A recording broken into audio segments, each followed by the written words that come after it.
ఈరోజు నెల్లూరు జిల్లాకు సంబంధించి ఇక్కడికి వచ్చిన జెడ్పీటీసీలు, ఎంపీపీలు, మున్సిపల్ చైర్పర్సన్లు, డెప్యూటీలు, ఇంకా కాన్స్టిట్యున్సీకి సంబంధించిన ముఖ్యమైన నాయకులు.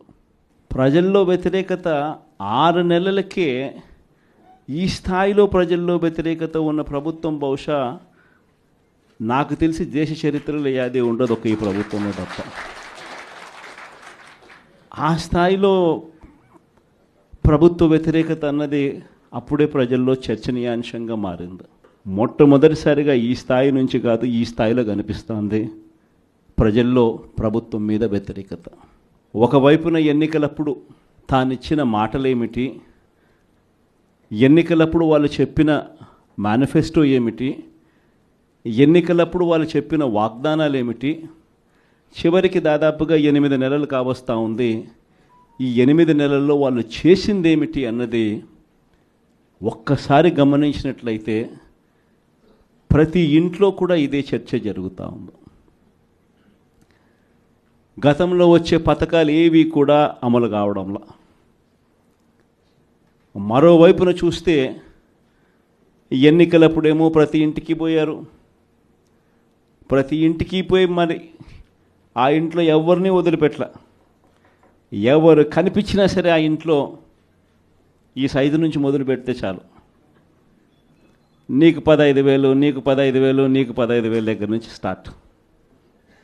ఆ నుంచి ఇంక కొంచెం అడుగులు ముందుకు వేస్తే ఆ ఇంట్లో నుంచి ఆ పిల్లల తల్లి బయటకు వచ్చిందనంటే, ఆ తల్లి బయటకు వచ్చినా, ఆ పిల్లల చిన్నమ్మలు బయటకు వచ్చినా కానీ వెంటనే నీకు 18,000, నీకు 18,000, నీకు 18,000 అని స్టార్ట్. అందరితో ఆగల. ఆ ఇంట్లో ఎవరు కనపడినా సరే, ఆ ఇంట్లో ఆ తల్లుల పెద్దమ్మలు, ఆ తల్లుల అత్తలు, వాళ్ళు బయటకు వస్తే చాలు, నీకు 48,000, నీకు 48,000, నీకు 48,000. అంతటితో కూడా ఆగల. ఆ ఇంట్లో నుంచి ఒక 20 ఏళ్ళ పిల్లోడు అలా నడుచుకుంటూ బయటకు వస్తూ కనిపిస్తే చాలు, నీకు కూడా 36,000, 36,000, 36,000 అన్న మొదలుపెట్టారు. అంతటితో కూడా రాగల. ఇంట్లో నుంచి ఎవరైనా రైతుగా కనిపించాడంటే, ఒక కండువా వేసుకుని పెద్ద మనిషి ఎవరైనా కనిపించారంటే, నీకు 20,000, నీకు 20,000, నీకు 20,000 అని స్టార్ట్. ఇలా ఇంట్లో ఎవరు కనపడినా, ఏ సైజులో కనపడినా, ఈ సైజు నుంచి ఈ సైజు దాకా ఎవరు కనపడినా కూడా ఇంట్లో 15,000 నుంచి మొదలు పెడితే 48,000 దాకా ప్రతి ఒక్కరికి నీకు నీకు నీకు నీకు అని చెప్పుకుంటూ వచ్చారు. కానీ ఆ రోజు మనం అబద్ధాలు చెప్పాల. బహుశా వెనక్కి వెళ్ళి మళ్ళీ ఇది జరుగుతుంది అని తెలిసి బహుశా మళ్ళీ ఆ రోజుకి మళ్ళీ వెళ్ళి ఈ రోజైనా ఆ రోజు మాదిరిగా భావించి మళ్ళీ చెప్తారా అని అంటే బహుశా మనం అది కూడా ఎప్పుడు చెప్పమేము. ఎందుకనంటే రాజకీయాలలో ఉన్నప్పుడు క్యారెక్టరు, క్రెడిబిలిటీ, ఈ రెండిటికి చాలా విలువ ఉంది. క్యారెక్టరు, క్రెడిబిలిటీ అనేది ఎలాంటివి అని అంటే, ఒక మనిషి ఒక లీడర్గా మనం ఒక మాట చెప్పినప్పుడు అదొక కార్యకర్తకు కావచ్చు, లేకపోతే ఒక మనిషికి కావచ్చు, లేదా ఒక ఇంటికి కావచ్చు, ఒక వ్యక్తికి కావచ్చు. మనం ఒక మాట చెప్పినప్పుడు ఆ మాట నమ్ముతారు, ఆ తర్వాత చూస్తారు. ఆ తర్వాత అది జరగనప్పుడు ఆ తర్వాత ఆ మనిషికి విలువ పోతుంది. క్యారెక్టర్, క్రెడిబిలిటీ అనేది అంత స్ట్రాంగ్ పదాలు. అందుకే మనం అబద్ధాలు చెప్పలేకపోయాం. అందుకే మనం ఆ రోజు మేనిఫెస్టో గురించి మనం ఇదే మాదిరిగా రిలీజ్ చేసేటప్పుడు ఒక పెద్ద ప్రజెంటేషన్ ఈ మాదిరిగానే ఇచ్చా. ఇది మన పథకాలు, ఇవి మనం చేస్తూ ఉన్న పథకాలు, దేశంలో కాదు రాష్ట్రంలో ఎప్పుడు చూడని విధంగా మొట్టమొదటిసారిగా ఒక మేనిఫెస్టో అన్నది ఒకటి చెప్పి, మనం రాకమునుపు చరిత్రలో ఎప్పుడు జరగల. మనం రాకమునుపు ఏ రాజకీయ నాయకుడైనా కూడా మేనిఫెస్టో అంటే ఎన్నికలప్పుడు ఇంతలా పుస్తకం చెప్పేవాళ్ళు, ఎన్నికలు అయిపోయిన తర్వాత దాన్ని చెత్తపుట్టలో పడేసేవాళ్ళు. మొట్టమొదటిసారిగా ఎన్నికలలో మేనిఫెస్టో అన్న పదానికి అర్థం చెప్పింది ఎప్పుడైనా జరిగింది అని అంటే అది ఒక్క వైఎస్ఆర్సీపీ ప్రభుత్వంలో మాత్రమే అని గర్వంగా చెప్పగలుగుతాం.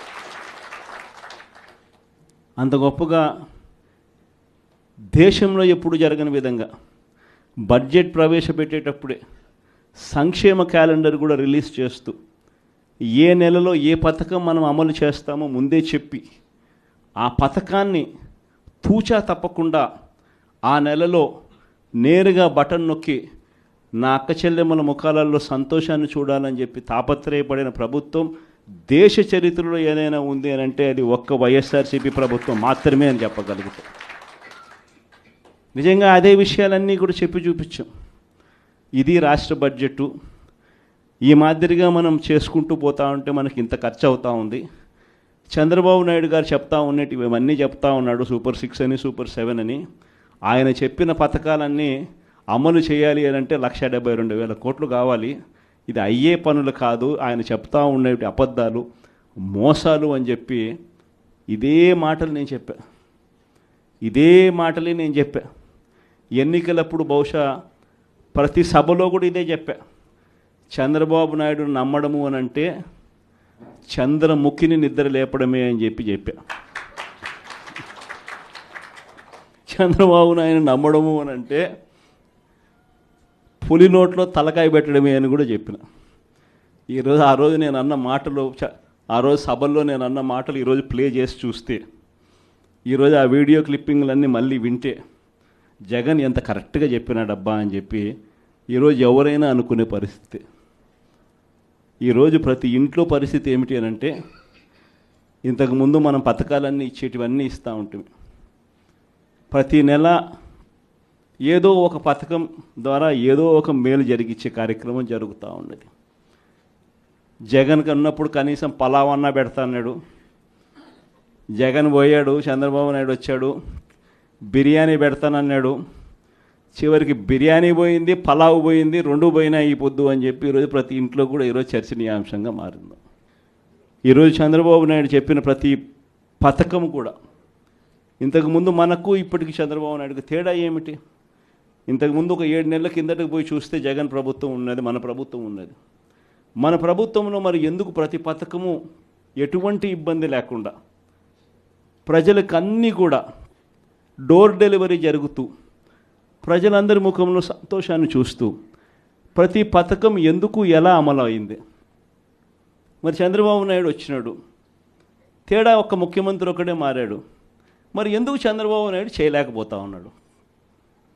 ఈ అంశం అన్నది ప్రతి ఇంట్లో ఇప్పటికే చర్చనీయాంశమైంది. ఏం తేడా ఉంది? ఒక ముఖ్యమంత్రి ఒకడే మారాడు. మరి జగన్ హయాంలో ఇవన్నీ ఎందుకు జరిగాయి?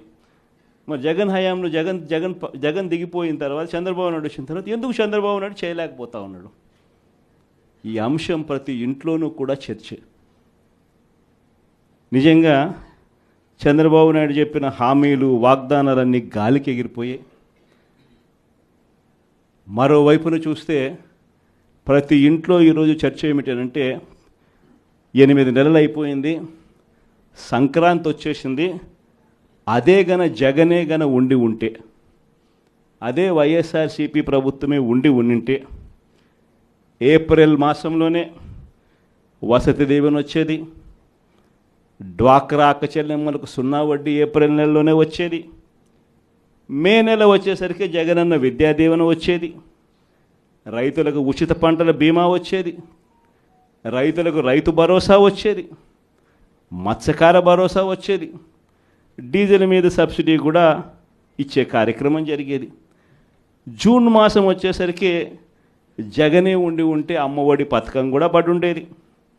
జూలై మాసం వచ్చేసరికి వైఎస్ఆర్సీపీ ప్రభుత్వమే ఉంటే వాహనమిత్ర పథకం పడి ఉండేది, కాపు నేస్తం వచ్చి ఉండేది, చిరు వ్యాపారులకు జగనన్న తోడు పథకం కూడా పడి ఉండేది.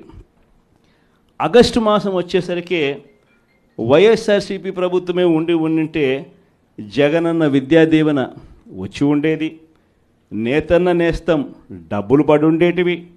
మళ్ళీ సెప్టెంబర్ మాసం వచ్చేసరికి వైఎస్ఆర్ చేయూత డబ్బులు కూడా అక్క చెల్లెమ్మల ముఖంలో సంతోషం కనిపించే విధంగా కలకలలాడుతూ కనిపించేది. అక్టోబర్లోకి వచ్చేసరికి వైఎస్ఆర్ రైతు భరోసా 2వ విడత పడి ఉండేది. నవంబర్లోకి వచ్చేసరికి జగనన్న విద్యా దీవెన రైతులకు 0 వడ్డీ కింద జమ అయి ఉండేది. డిసెంబర్లోకి వచ్చేసరికి ఈబీసీ నేస్తం పడి ఉండేది, లా నేస్తం వచ్చి ఉండేది. పిల్లలందరికీ 8వ తరగతి చదువుతా ఉన్న పిల్లలందరి చేతుల్లో ట్యాబులు కూడా కనిపించుండేటివి. జనవరికి వచ్చేసరికి రైతులకు మళ్ళీ చివరి దఫా రైతు భరోసా సమ్ముబడి ఉండేది. చిరు వ్యాపారాలకు జగనన్న తోడు అందుండేది. సంక్రాంతి సమయానికల్లా అక్క చెల్లెమ్మలకు ఆసరా కూడా పడి ఉండేది. ఇవన్నీ నేను ఎందుకు చెప్తా ఉన్నానంటే, ఫిబ్రవరిలోకి వచ్చేసరికి విద్యా దీవెన, జగనన్న చేదోడు. ఒకే ఒక చేంజ్. ఇది 5 సంవత్సరాలు మనం ప్రతి సంవత్సరం ప్రతి నెల ఈ మాదిరిగానే షెడ్యూల్ ఇచ్చి ఈ మాదిరిగానే చేసి చూపించడం. మారిందల్లా కేవలం ముఖ్యమంత్రి ఒకటే.